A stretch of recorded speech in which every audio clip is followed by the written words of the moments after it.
हिंदू धर्म संसद होता है, वहां मुसलमानों को कत्लेआम की बात की जाती है, लेकिन उन पर कोई मुकदमा नहीं होता। और यही फरहान जुबैरी अगर अलीगढ़ मुस्लिम यूनिवर्सिटी के अंदर खड़े होकर कोई प्रोटेस्ट कर देता है तो उस पर एनएसए लगा दी जाती है। मुझ पर एनएसए लगाई थी योगी सरकार ने। मैं सवाल करना चाहता हूं इन लोगों से, अगर हम कुछ हक संविधान के दायरे में भी बोलते हैं तो ये हम पर एनएसए लगा देते हैं, सेडिशन लगा देते हैं, यूएपीए लगा देते हैं, तो फिर उन धन संसद में बोलने वाले, कत्लेआम करने वाले लोगों के खिलाफ अब तक कोई कानूनी कार्रवाई क्यों नहीं हुई? कल एक बयान और आया उस अजीब सी शक्ल वाले का, उसने कहा, आप लोगों को शायद मालूम भी नहीं होगा, कल एक बयान आया है, ट्वीट किया है सदर साहब ने भी और हमने भी, उसने कहा है कि ओवैसी साहब की गर्दन काट देंगे। है मोहम्मद, ये कत्लेआम की बात करते हैं, हम संविधान में रहकर बात करते हैं और हम सरकार से मुतालबा करते हैं और दरखास्त करते हैं कि इन लोगों पर लगाम लगा दी जाए, वरना अंजाम बहुत बुरे होंगे। मुस्तकबिल के डॉक्टर्स और मुस्तकबिल में कौम मिल्लत की रहनुमाई करने वाले बहट के मेरे नौजवान साथियों, सबको अस्सलाम वालेकुम व रहमतुल्लाहि व बरकातहू। देखिए, यहां पर बहुत सारे मुकर्रिर आएंगे, बहुत सारे स्पीकर आएंगे, बहुत सारी बातें आपको बताएंगे। अब आपको ये तय करना है कि आपको उन बातों पर कितना अमल करना है, उन बातों पर आपको कितना अमल करके और लोगों को समझाना है कि नहीं, अब और नहीं, अब जितना जुल्म ज्यादती होना थी हो चुकी, अब जितना गुलामी करनी थी कर चुके, अब जितना हमारा इस्तेमाल होना था हम हो चुके, अब हम इस्तेमाल नहीं होने वाले हैं। सब आएंगे, बताएंगे कि पिछले 70 सालों से हमारे ऊपर जो जुल्म ज्यादती हुई, हमारा जो इस्तेमाल हुआ, हमारी जो हक तलफी हुई, उसे मुझे यहाँ पर बताने की जरूरत नहीं है। जितने भी लोग सामने मौजूद हैं, सबको ये बात बखूबी मालूम है कि अब तक सिर्फ हमारा इस्तेमाल होता आया। हमने उस पत्ते की तरह समझा जिसको बिरयानी में डाला और बनने के बाद निकाल कर फेंक दिया, हमें सिर्फ उस पत्ते की तरह समझा गया। देखिए, समझाने की जरूरत है तो ये है कि लोग, जब हम चुनाव में उतरते हैं, हम चुनाव में जब मैदान में आते हैं तो कहा जाता है कि आ गए बीजेपी को फायदा पहुंचाने, आ गए मुसलमानों का वोट काटने वाले। अरे भाई, एक बात मुझे बताइए, किसका वोट है? आपकी अम्मा दहेज में वोट लेकर आई थी, किसका वोट है?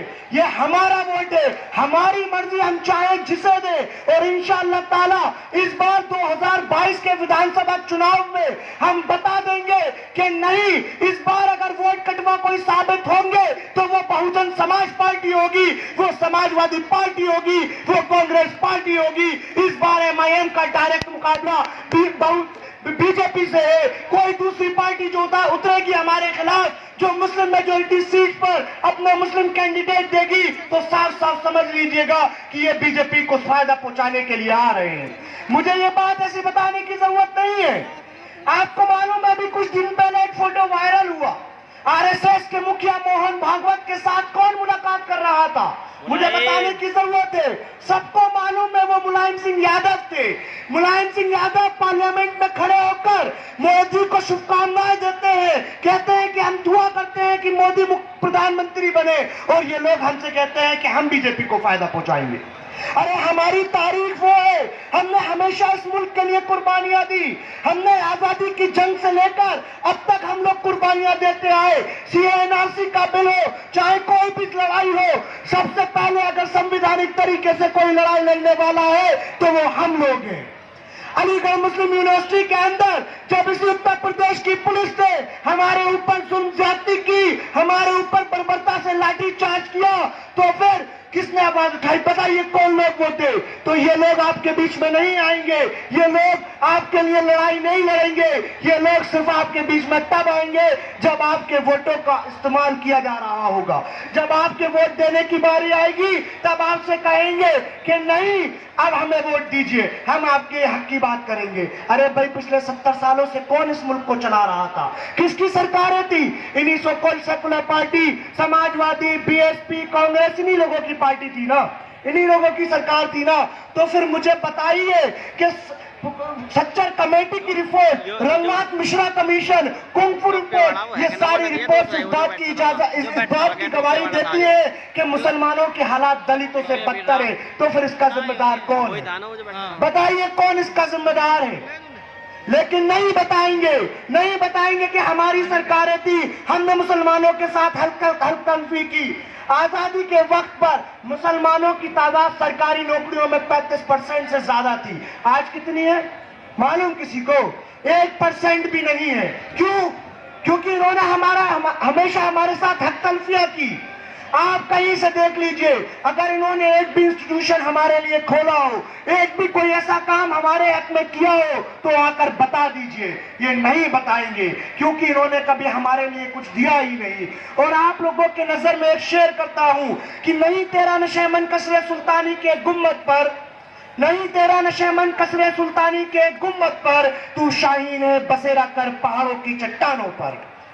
और ज्यादा लंबी चौड़ी तकरीर करने का मकसद भी नहीं है। कुछ चीजें जो बतानी जरूरी थी वो आपके सामने रख दी गई हैं। अब आपको फैसला करना है कि आपको फिर से अपना वोट गड्ढे में डालकर यानी कि समाजवादी और बीएसपी को देना है, या अपने हक की आवाज उठाने वाले उस शेर हिंद जनाब बैरिस्टर सऊद्दीन ओवैसी की पार्टी के विधायकों को देना है। ये आपको तय करना है। हम तो चले जाएंगे, हमें आपके यहाँ से विधायकी नहीं लड़नी है, हमें आपके यहाँ से लोकसभा नहीं लड़ना है। आपके बीच के लोग ही आपकी रहनुमाई करेंगे। हमारे सदर का भी मकसद यही है, हमारा भी मकसद यही है कि नहीं, अब अपने लोगों के बीच में से हम कायद पैदा करेंगे, अपने लोगों के बीच में से अब हम लीडर पैदा करेंगे।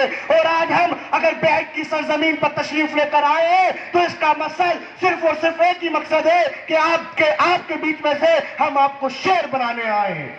अब डरने की घबराने की जरूरत नहीं है। हिंदू धर्म संसद होता है, वहां मुसलमानों को कत्लेआम की बात की जाती है, लेकिन उन पर कोई मुकदमा नहीं होता। और यही फरहान जुबैरी अगर अलीगढ़ मुस्लिम यूनिवर्सिटी के अंदर खड़े होकर कोई प्रोटेस्ट कर देता है तो उस पर एनएसए लगा दी जाती है। मुझ पर एनएसए लगाई थी योगी सरकार ने। मैं सवाल करना चाहता हूं इन लोगों से, अगर हम कुछ हक संविधान के दायरे में भी बोलते हैं तो ये हम पर एनएसए लगा देते हैं, सेडिशन लगा देते हैं, यूएपीए लगा देते हैं, तो फिर उन धन संसद में बोलने वाले, कत्लेआम करने वाले लोगों के खिलाफ अब तक कोई कानूनी कार्रवाई क्यों नहीं हुई?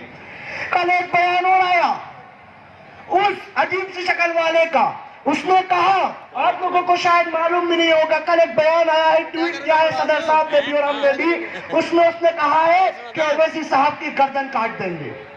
है मोहम्मद, ये कत्लेआम की बात करते हैं, हम संविधान में रहकर बात करते हैं और हम सरकार से मुतालबा करते हैं और दरखास्त